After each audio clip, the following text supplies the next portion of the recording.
আসসালামু আলাইকুম সবাইকে। হৃদয়ের ঠিকানা গল্পের 33 নাম্বার পার্ট। তো বেশি কথা না বলে চলুন গল্প শুরু করা যাক। আমাকে অপছন্দ করবে না তো কাকে করবে? আমার জন্যই তো ওনার জীবনে অশান্তি। আমার কপালে তো এই ছিল, যে মেয়ের মা রাস্তাঘাট বাড়ি সব জায়গায় অশ্লীলতা করে বেড়াবে, সেই মেয়ের দিকে তো লোকে আঙুল উঠাবেই। এমন মেয়েকে শুধু সাগর ভাই কেন, গোটা সমাজ ধিক্কার জানায়।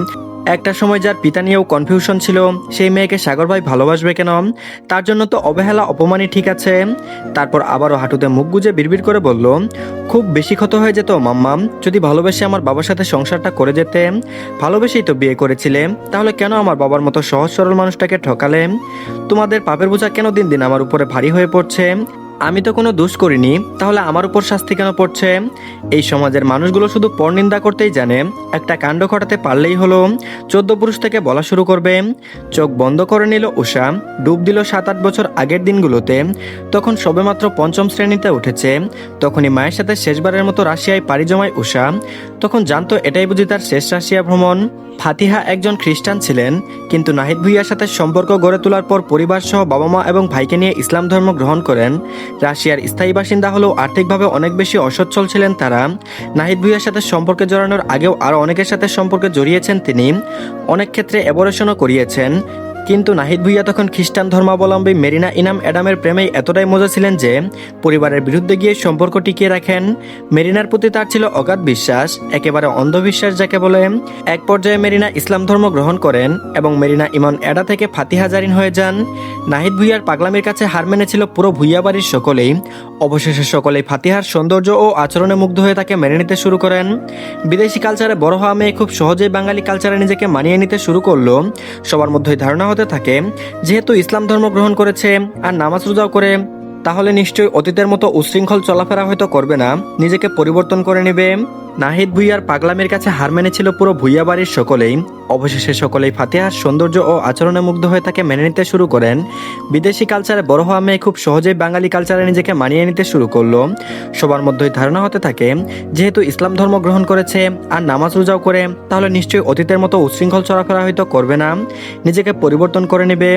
ফাতিহা বাচ্চা নিতে চাইতো না, বাচ্চা নিলে তার ফিগার নষ্ট হয়ে যাবে, বয়স বেশি দেখাবে, এমন একটা ধারণা ছিল।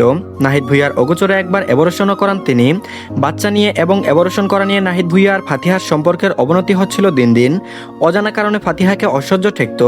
যখন উষা গর্ভে এলো, ফাতিহা বুঝতে পারেনি সে গর্ভবতী। এমনিতেই কয়েকবার অ্যাবরেশন করার জন্য তার শরীরের কন্ডিশন দিন দিন খারাপ হতে থাকে। বিভিন্ন শারীরিক অসুস্থতায় ভুগছিলেন। উষা গর্ভে যখন 3 মাস চলছে, ফাতিহা তখন জানতে পারেন সে গর্ভবতী। এই বাচ্চার অ্যাবরেশনও করাতে চান তিনি, কিন্তু নিজের মরণ ঝুঁকি ছিল বলে আর পারেনি। শেষে যখন 4 মাস হয়, নাহিদ ভুঁইয়াকে জানানো হয় তখন তিনি 3 মাসের গর্ভবতী। চতুর্থ শ্রেণীর পরীক্ষার রেজাল্ট পাওয়ার পরে জানুয়ারি মাসের প্রায় মাঝামাঝি সময়ে মায়ের সাথে রাশিয়াতে যায় উষা। এদিকে অনেকদিন মেয়ে আর মেয়ের মাকে দেখতে না পেরে পাগল প্রায় নাহিদ ভুঁইয়া। স্বামীনের পরে ভুঁইয়া বাড়ির একমাত্র মেয়ে হিসেবে উষার আদর যত্ন অনেক বেশিই ছিল। আরাপ উষার সাথেই থাকতো সারাক্ষণ। বাপের আদরি কন্যা উষা। বলা বাহুল্য, জন্মের পর থেকে উষা নাহিদ ভুঁইয়ার সবচেয়ে আদুরে এবং মূল্যবান জিনিস হয়ে দাঁড়ায়। যদিও একটা সময় মায়ের কারণে উষাকে নিজের থেকে দূরে রেখেছেন, কিন্তু ঘৃণা করতে পারেননি কখনো। ফেব্রুয়ারিতে ভালোবাসা দিবসে নাহিদ ভুঁইয়া রাশিয়ায় যাবেন বলে ঠিক করেন। সাগর যেহেতু ছোট থেকে ছোট চাচ্চুর ভক্ত, তাই নাহিদ ভুঁইয়াও নিজের প্রিয় ভাতিজাকে রেখে যেতে পারেননি। সাগর তখন এইচএসসি এক্সাম দিবে। নাহিদ ভুঁইয়া সত্যি সত্যি ভাতিজাকে নিয়ে চলে যান রাশিয়াতে। ফাতিহার থাকার অসুবিধা হবেন বলে নাহিদ ভুঁইয়া একটা ফ্ল্যাট কিনে দিয়েছিলেন। ফ্ল্যাটের একটা চাবি নাহিদ ভুঁইয়ার কাছেও ছিল। দরজার লক খুলে যখন ভিতরে প্রবেশ করে, তখন উষা ড্রয়িং রুমের মেঝেতে বসে একা একা কার্টুন দেখছিল। সাগর ক্লান্ত শরীরটা নিয়ে ডিভানে বসে পড়ে। নাহিদ নিজের মেয়ের কাছে গিয়ে হাঁটু গেড়ে বসে পড়ে। হঠাৎ করে বাবাকে দেখে উষা চমকে যায়। বিস্মিত নয়নে কিছুক্ষণ বাবার দিকে তাকিয়ে থেকে গলা জড়িয়ে ধরে। উচ্ছলতা, আনন্দ, বিস্ময় সব ঘিরে ধরে উষাকে। হতভম্ব উষা উশিতে গদগদ হয়ে বলল, বাবা তুমি এখানে? এখানে তুমি কিভাবে এলে বললে না তো? নাহিদ ভুঁইয়া মেয়েকে জড়িয়ে ধরে নিলেন। মেয়ের গালে কপালে থুতনিতে আদর দিয়ে ভরিয়ে দেন। জানের টুকরো মেয়ে তার। মেয়ে পৃথিবীতে আসার আগের দিন নাহিদ ভুঁইয়ার জীবনে ফাতিহা কেন্দ্রিক হলেও মেয়ের ভূমিষ্ঠ হওয়ার পর থেকে পুরো দুনিয়া মেয়ে কেন্দ্রিক হয়ে গেছে। এই কয়দিন মেয়েকে ছাড়া গলা কাটা মুরগির মতো ছটফট করেছেন তিনি। তারপর বলল, এই তো মা, তোমাকে খুব মিস করছিলাম, তাই তো না জানিয়েই চলে আসলাম।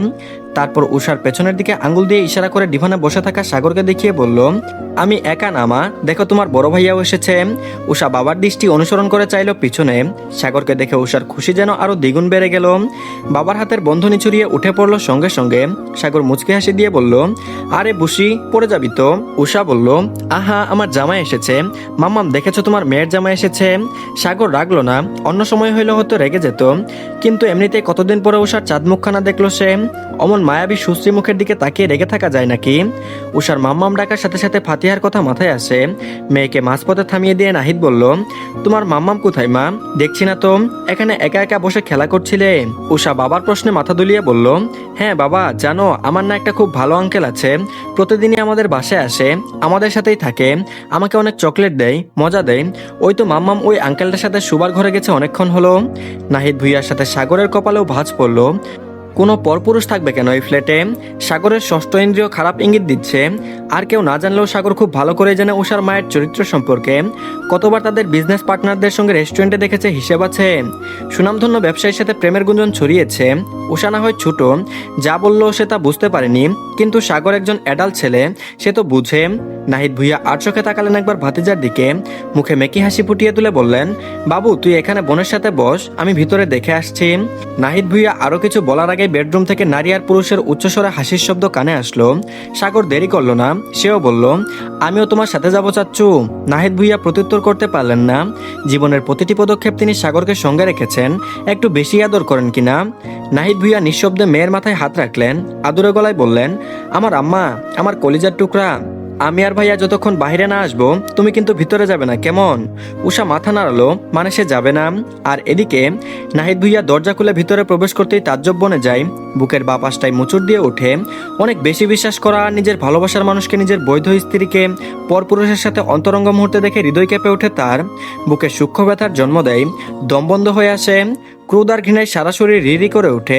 কোনো উচ্চবাক্য না করে আহত দৃষ্টিতে স্তম্ভের মতো ঠায় দাঁড়িয়ে রইল। সাগর চাচ্চুর দৃষ্টি অনুসরণ করে সামনে তাকাতেই তাজ্জব বনে যায়। এমন একটা কিছুই সে আন্দাজ করেছিল। সাগরের ঘৃণায় বমি আসার উপক্রম। ব্যথিত হৃদয়ে তাকালো চাচ্চুর দিকে। একজন চাচার জন্য কতটা লজ্জাজনক ব্যাপার এটা। সাগর আর দেরি করলো না, সঙ্গে সঙ্গে বেরিয়ে আসলো রুম থেকে। উষা সাগরকে বেরিয়ে আসতে দেখে চঞ্চল হৃদয় ছটফট করে উঠল। উষার খুব ইচ্ছে আঙ্কেলটার সাথে তার মাম্মাম কি এত কথা বলে তা দেখবে। উষা আর দেরি করলো না, সাগরকে পাশ কাটিয়ে চলে গেল ভিতরে। ছোট্ট উষা এত সব না বুঝলেও নিজের মাকে বস্ত্রহীন দেখে আটকে উঠল, শব্দ করে ডেকে ওঠে, মাম্মাম। নাহিদ ভুইয়া স্তম্ভিত ফিরে পায়। অবৈধ কাজে লিপ্ত থাকা নারী পুরুষ তাদের ধ্বংসলীলা বন্ধ করে। সাগর উষার শব্দ পেয়ে হকচকিয়ে যায়। ভূতের নেই এক পলকে প্রবেশ করে কামরায় 2 সেকেন্ডের মধ্যে উষাকে নিয়ে বের হয়ে আসে রুম থেকে। উষা সাগরের দিকে প্রশ্নবোধক দৃষ্টিতে তাকায়, তারপর বলল, মাম্মামের গায়ে জামা নেই কেন সাগর ভাই? সাগর উষার দিকে অনুভূতিহীন দৃষ্টিতে তাকায়, মুখে কুলো পেটে দাঁড়িয়ে থাকে উষার পাশেই। আর এদিকে ফাতিহা এমন সময় নাহিদ ভুইয়াকে দেখে আতঙ্কিত হয়ে পড়ে। এত বছর যাবৎ নাহিদের সাথে বৈধভাবে থাকলেও পুরাতন প্রেমিকের সাথে সম্পর্ক নষ্ট হয়নি তার। বছরে 2বার বা 1বার প্রেমিক হেরেনের কাছে ছুটে এসেছে রাশিয়াতে। কখনো সাথে উষাকে নিয়ে এসেছে, তো কখনো একাই এসেছে। নাহিদ ভুইয়া নিজেকে দমিয়ে রাখতে না পেরে বলে ফেললেন, কেউ বিশ্বাস করলে তার বিশ্বাসের মর্যাদা দিতে হয়। মতিন সাহেবের কথা আমার বিশ্বাস করাই উচিত ছিল। উনি যখন বলেছিলেন যে সোহেলের সাথে তোমার কিছু একটা আছে, তখনই আমার বোঝা উচিত ছিল। তোমার মতো নির্লজ্জ মেয়ে মানুষের জন্য গোটা নারী জাতি কলঙ্কিত হয়।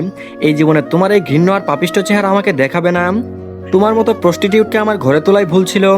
আদনানের সাথে তোমার প্রেমের সম্পর্ক ধরে ফেলার পরেও তোমাকে একটা সেকেন্ড চান্স দিয়েছিলাম। প্রথমবার নিজের ভালোবাসার মানুষ হিসেবে আর দ্বিতীয়বার নিজেকে সন্তানের মা হিসেবে তোমাকে সুযোগ দিয়েছিলাম, সম্মান করেছিলাম, বিশ্বাস করতে চেয়েছিলাম। তুমি আমার সন্তানের মা হওয়ার যোগ্যতা রাখো না। আমি বেঁচে থাকতে তোর মতো কালনাগিনীর ছায়া আমার মেয়ের উপরে পড়তে দিব না। কথাগুলো বলে আর এক মুহূর্তও দাঁড়ালো না। ফাতিহাকেও কিছু বলার সুযোগ দিল না। বের হতেই আবারও বলেছিল, আমার ফ্ল্যাট খালি করবি 2 দিনের মধ্যেই, আমি ফ্ল্যাট বিক্রি করে এই দেশ ত্যাগ করব। সাগর শুনলো সবকিছুই, আগে থেকেই প্রস্তুতি নিয়েছিল সে। চাচ্চুর কথা শুনে উষার হাতটা শক্ত করে চেপে ধরে। নাহিদ ভুইয়া রুম থেকে বের হয়ে আর কিছু বলতে পারলো না। লজ্জায় ভাতিজার দিকে চোখ তুলে তাকাতেও পারলো না। মেয়ের হাত ধরে বেরিয়ে আসলো ফ্ল্যাট থেকে। 5 দিন সেখানে একটা হোটেলে থেকে ফ্ল্যাট বিক্রির সবকিছু অ্যারেঞ্জ করে দেশে ফিরেন।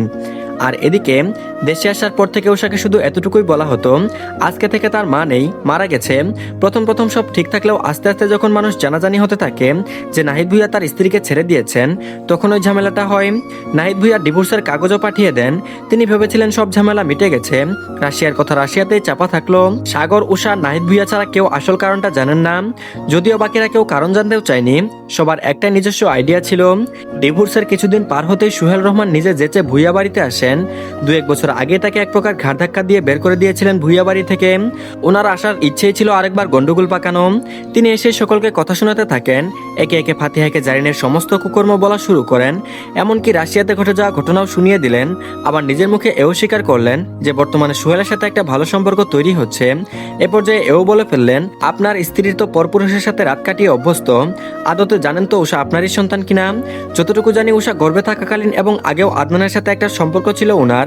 এখন ভিতরের খবরটা তো আপনি ভালো জানবেন। ক্রোধে ভুঁইয়া বাড়ির প্রতিটি সদস্যের মাথা ফেটে যাচ্ছিল। নাহিদ ভুঁইয়া সেদিন সেখানে স্ট্রোক করেছিলেন। নিজের দুনিয়াটা যে মেয়েকে ঘিরে, সেই মেয়েকে নিয়ে যদি এমন কুরুচিপূর্ণ কথা ওঠে, কোনো বাবাই ঠিক থাকতে পারবে না। মরতে মরতে বেঁচে ফিরেন নাহিদ ভুঁইয়া, মুখটাও বাঁকা হয়ে যায় ওনার, যেটা বর্তমানে উন্নত চিকিৎসার মাধ্যমে একটু হলেও স্বাভাবিক হয়েছে। তো ধন্যবাদ সবাইকে, এই পার্টটি এই পর্যন্তই। পরবর্তী পার্টও দিয়ে দেওয়া হয়েছে, সবাই দেখে নিন। আর সবাই অবশ্যই চ্যানেলটিকে সাবস্ক্রাইব করে দিন। তো ভালো থাকবেন সবাই, আল্লাহ হাফেজ।